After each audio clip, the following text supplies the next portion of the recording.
Hello Patriots, welcome to the semester exam review. I wanted to go ahead and put this intro video in because I know that a lot of people are kind of worried about their grades for the semester. I know that people are really wanting to know what do I need to do to do as best as possible on this exam. So I thought I'd start off with a brief little video about how to make an A on this exam. It's actually a lot easier than you think. The method is tried and true. Every student I've ever taught this to, and then they actually did it, were highly successful on their semester exams, unit tests, etc. But the problem is people don't want to do it.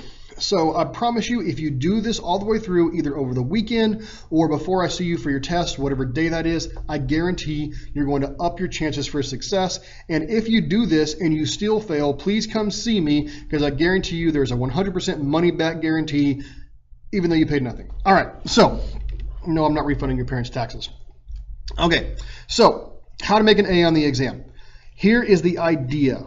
Just like in any sport, repetition is the key to success. Yes, I know my handwriting stinks. Okay, I made this example with one of my varsity athletes, one of my classes today, that there is absolutely no way that a football team would go out onto the football field and stink it up and lose the game horribly and then come back the next day and say, hey, you know what, I want to redo that. Can we please have another chance to do this next week? No, you lost the game. You should have prepared beforehand. If you prepare beforehand, you will be able to be successful. So here's how you're going to do your repetition. All right, I'm going to be including in the links of all the videos a link that's got all of the or a link to the PDF to download this extra copies of this test. What I want you to do is print off 4 more copies of that PDF. Yes, I said 4 more. You should have the one I provided you in class, provided you didn't lose it, as well as the 4 more that you're printing off. The first one, I want you to actually number them all 1 through 5. And the first one, I want you to complete it with all the help you need. With all help, I can't even spell necessary.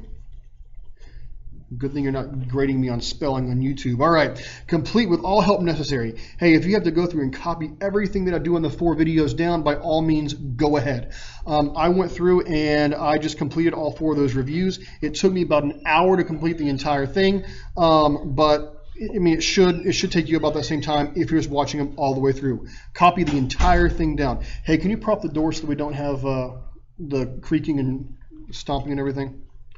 Thank you. Sorry, my 5th period's walking in right now, so there might be a little bit of noise. All right, so just complete it all the way through, copy down, whatever.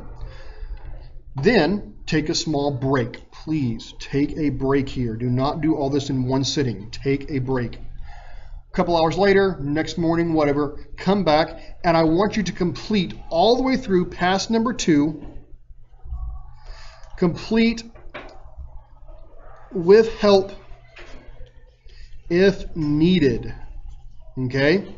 That if needed is important there. Try to do it on your own. Remember, you've already done it all the way through once with my help or with your friends or notes or whatever. But what I'm saying is try it on your own. If you can't remember how to do something, go get some help. All right, number 3. Okay? The same as number 2. What you're going to notice, though, is on number 3, you're only going to need help on maybe half to a fourth of what you needed help on before, because going through there, as you did it, you're going to just naturally get better at it. You're going to be remembering more. All right, again, take a break before that one. Also take another break after that one. Then we're going to hit pass number 4. Okay, pass number 4, you're going to complete with no help.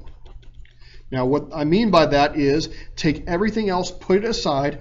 Yes, you can write down your formulas if you need them. You have your calculator, you have your pencil, but do not sit there with one copy with all the answers on it while you're filling out the other copy, okay? Complete with no help whatsoever, okay? Then go back through and grade it on your own, see how well you did, okay? You'll probably miss 1 or 2, honestly, and that's because this is already your 4th time through the exact same set of 50 problems. Now, number 5. Okay, I want you to take a look at your hands, see which hand is holding your pencil. Okay? Most of us, it's the right hand. Some of you, I call them oddballs, like my brother, you have the left hand. Whichever one you write with, that's your dominant hand. I want you now, I keep forgetting my last E there. I want you to now complete it with no help, with your non-dominant hand. Yes, that sounds crazy, but do it with your non-dominant hand, and by switching it from your right hand to your left or from left to right, what you're actually doing is having your brain cross that knowledge over from one lobe to the other, one hemisphere to the other, and it actually forces you to retain that information better. It drives it down into your brain, so you're more likely to recall it several days later. If you will do that through all 5 of those passes through the test review, I guarantee, or your money back, the best grade you can possibly make in this exam, which will raise your semester average. Remember, the exam is 20% of your semester exam. So that being said, good luck on the review. Please take it seriously. You always know I do. Mr. Love.